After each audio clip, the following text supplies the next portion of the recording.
Bismillahirrahmanirrahim. Alhamdulillahi wassalatu wassalamu ala rasulillah wa ala alihi wa man tabi'ahum bi ihsanin ila yaumiddin. Summa amma ba'du. Baik anak-anak sekalian, kita insyaallah hari ini akan masuk ke dalam materi yang ada di kitab di hadapan kalian, yang mana pertemuan pertama kemarin kita belum sempat masuk ke dalam materi dan kita gunakan untuk sekedar berbincang-bincang. Adapun kali ini kita akan memulai ke dalam materi. Sebelum kita masuk ke bab yang pertama, Ustadz sedikit bacakan mengenai biografi pengarang kitab yang ada. Beliau adalah Ibnu Qudamah. Muwaffiqun Abu Muhammad Abdullah bin Ahmad bin Muhammad bin Qudamah al-Maqdisi as-Salihi. Nasab beliau bersambung ke Abdullah bin Umar ibnul Khattab radhiyallahu anhuma. Beliau lahir di desa Jama'il, sebuah perkampungan di daerah Nablus, Palestina pada tahun 541 Hijriah. Pada saat beliau berusia 8 tahun, pasukan salib merampas tanah Palestina. Akhirnya, beliau dan keluarganya pindah ke Damaskus, tepatnya daerah Salihiyah, sehingga nama beliau pun dinasabkan ke daerah tersebut. Di tempat ini, beliau menghafalkan Al-Quran dan berbagai matan ilmu. Beliau belajar dari guru besar bagi para penganut mazhab Hambali. Salah satunya ialah Syekh Abu Muhammad Al-Mubarak. Pada tahun berikutnya, beliau kembali ke Baghdad, menetap di sana dan menyibukkan diri dengan ilmu dan menulis banyak kitab. Beliau wafat pada hari Sabtu bertepatan dengan Hari Raya Idul Fitri 1 Syawal 620 Hijriah. Kemudian dimakamkan di Sofkashun, kawasan Salihiyah di Damaskus. Ini adalah biografi singkat Ibnu Qudamah. Baik, selanjutnya kita akan masuk ke dalam materi pada kitab Thahar. Sebelum kita masuk, mungkin kalian ada yang mengetahui mengapa kebanyakan dalam kitab fikih selalu dimulai dengan kitab Thahar. Sebagaimana yang kalian tahu bahwa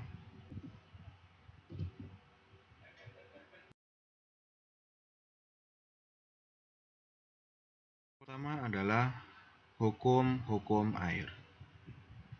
Air diciptakan dalam keadaan thahur atau suci dan mensucikan, digunakan untuk bersuci dari hadas dan najis. Sebentar, apa itu hadas dan apa itu najis? Hadas adalah sebuah keadaan di mana kalian sedang tidak suci. Keadaan di mana kalian tidak memiliki wudhu misalkan. Atau keadaan di mana kalian sedang junub dan belum mandi besar. Itu adalah kalian sedang berhadas. Adapun najis adalah benda yang bisa menghilangkan kesucian kalian atau benda yang bisa membuat kalian dalam keadaan berhadas. Kita lanjutkan. Thaharah tidak dianggap sah jika menggunakan benda cair selain air. Kalian lihat, perhatikan bahwa bersuci Jika menggunakan benda cair, maka hanya menggunakan air saja, tidak menggunakan benda cair yang lain. Apabila air telah mencapai 2 kullah atau ia mengalir, maka tidak akan menjadi najis oleh benda apapun, kecuali bila berubah warna, rasa, maupun baunya. Sebentar, di atas tadi ada satu kata yang mungkin kalian belum mengetahuinya, yaitu kullah. Apa itu kullah? Kullah adalah jika massa jenis air 1 kilo per liter dan 1 sok 2,5 kilo, kita kalikan saja. 1 liter dikalikan 2,5 kilo, maka 1 sok, maka 2 kullah kira-kira 234 liter atau 200 liter lebih. Kemudian kita masuk ke beberapa keadaan mengenai air dan benda suci. Yang pertama, benda atau air ketika bercampur najis. Air bisa berubah menjadi najis jika bercampur dengan benda najis. Otomatis air tersebut berubah menjadi najis. Kemudian yang kedua, berubah menjadi najis apabila benda yang tidak suci atau tidak tahur dimasak di dalam air yang suci atau air yang digunakan untuk bersuci dari hadas, maksudnya adalah air bekas kalian berwudu misalkan, maka yang semulanya suci atau tahur berubah menjadi tidak suci lagi karena air tersebut sudah digunakan. Kemudian yang ketiga, apa yang kalian yakini? Ketika air diragukan, ketika ada sebuah air dan itu diragukan statusnya, apakah ia suci, apakah ia tahur maupun najis, mungkin karena sudah ada yang berubah baik warna, rasa maupun baunya, maka hukum air tersebut berdasarkan apa yang kalian yakini. Pertama, mengenai keadaan air dan benda suci. Yang keempat adalah pakaian yang najis. Jika bagian yang najis dari pakaian tidak jelas, maka dicuci bagian yang kalian yakini tempat najisnya. Kemudian berikutnya, ragu ketika ada 2 buah air, 2 tempat air. Jika hanya ada 2 wadah air saja, yang satu kalian tahu itu adalah suci atau tahur, dan yang satunya lagi najis, namun kita ragu menentukan mana yang suci, mana yang tahur. Untuk bersuci, maka kita harus meninggalkan keduanya lalu bersuci dengan tayammum, bersuci dengan debu. Kemudian yang 6, tahur dan tahir. Apa itu tahur dan tahir? Apabila terdapat 2 wadah air, yang satunya tahur, yaitu suci dan mensucikan, dan yang satu lagi tahir, ialah air suci namun tidak mensucikan, dan kita ragu di antara keduanya, maka hendaklah berwudu dengan kedua-duanya.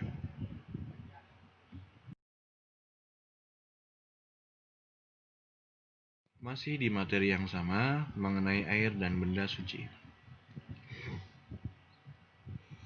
Pakaian yang najis. Apabila terdapat 2 pakaian, yang satu kalian tahu itu adalah suci, dan yang satu terkena najis, dan kita tidak tahu di mana letak najisnya. Yang jelas itu adalah pakaian sudah terkena najis. Kemudian kita ragu, manakah pakaian yang suci yang akan kita gunakan untuk sholat? Maka solusinya, kita sholat dengan menggunakan setiap baju yang ada. Jadi kita gunakan baju tersebut secara bergantian, sehingga dengan yakin kita bisa menggunakan baju yang suci untuk sholat. Kemudian Berikutnya, najis pada anjing dan babi dan najis yang terkena permukaan tanah. Benda yang terkena najis yang berasal dari anjing dan babi dicuci sebanyak 7 kali, salah satunya dengan tanah. Baik, di sana ada sebuah hikmah mengapa Rasulullah Shallallahu Alaihi Wasallam memerintahkan untuk menggunakan tanah dalam bersuci dari najisnya anjing dan babi. Silahkan dicari karena ini merupakan sebuah ilmu wahyu yang diberikan oleh Allah kepada Rasulnya yang baru terungkap setelah sekian ribu tahun. Kita lanjutkan, sedangkan jika terkena najis lain, cukup dibersihkan sebanyak 3 kali. Apabila najisnya mengenai permukaan tanah, maka cukup dengan 1 siraman air. Sebagaimana dalam sebuah hadis, yang mana cerita ini sangat masyhur, sangat terkenal. Subbu ala baulil a'rabiyyi dhanuban min ma'in. Siramlah bekas air kencing orang Badui itu dengan 1 ember air. Mungkin sebagian dari kalian sudah mengetahui mengenai cerita ini, di mana ketika Rasulullah dan para sahabatnya berada di masjid, tiba-tiba seorang Badui masuk ke dalam masjid tersebut dan kencing di pojokan masjid. Melihat hal tersebut, para sahabat geram, para sahabat marah dan ingin segera membunuh Badui tersebut karena mereka nilai bahwa orang Badui ini telah meledek, menghina kaum muslimin karena telah kencing di tempat beribadah kaum muslimin. Akan tetapi Rasulullah memiliki perlakuan lain kepada orang Badui tersebut. Rasulullah menenangkan para sahabat dan meminta orang Badui tersebut untuk mendekat kepada beliau. Setelah mendekat, beliau menasihatkan bahwa masjid ini adalah tempat beribadah kaum muslimin sehingga tidak diperbolehkan kencing di dalam masjid. Kemudian meminta para sahabatnya untuk menyiramkan 1 ember air pada bekas kencing orang Badui tadi. Nah, dalam kejadian ini, orang Badui tersebut akhirnya diberikan hidayah oleh Allah dan masuk ke dalam agama Islam dengan menyatakan syahadatnya. Berikutnya, masih dalam bab yang sama, kencing bayi dan madhi. Untuk membersihkan najis pada air kencing anak laki-laki kecil yang belum memakan makanan kecuali ASI saja. Ingat, anak kecil laki-laki yang belum memakan makanan apapun kecuali ASI. Cukup dengan dipercikkan air di mana tempat air kencing tersebut. Dan begitu pula untuk madhi. Nah, ada 2 pertanyaan nih, mungkin kalian mau tanya. Ustaz, kalau bayi perempuan gimana? Kalau madhi itu apa? Nah, baik, saya jawab di sini sebelum kalian bertanya secara langsung. Nah, air kencing perempuan meskipun belum memakan makanan apapun kecuali ASI, tetap dicuci, bukan dipercikan air. Jadi, air kencing anak perempuan yang belum makan apapun tetap dicuci dan dibersihkan. Tidak cukup dengan percikan air. Nah, kemudian berikutnya apa itu madhi? Madhi adalah sebuah cairan yang keluar ketika syahwat kalian sedang membuncah-buncah. Contohnya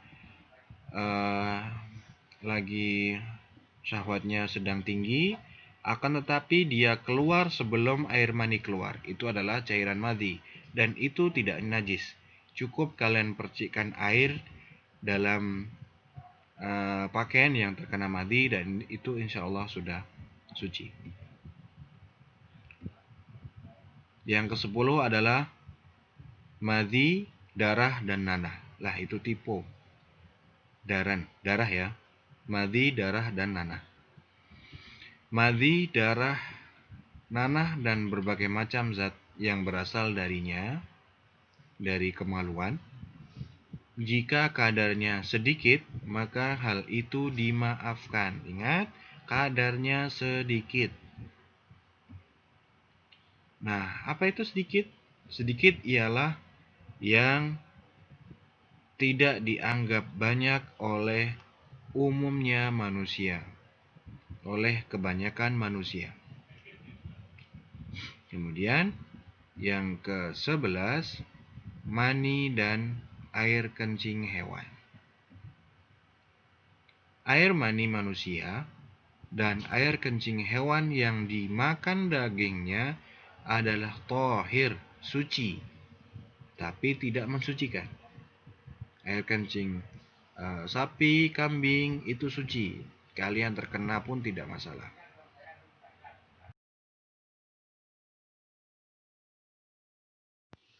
Baik, mungkin materi kita pada hari ini cukup sampai di sini dulu. Adapun berikutnya, Ustadz minta semua dari kalian mengisi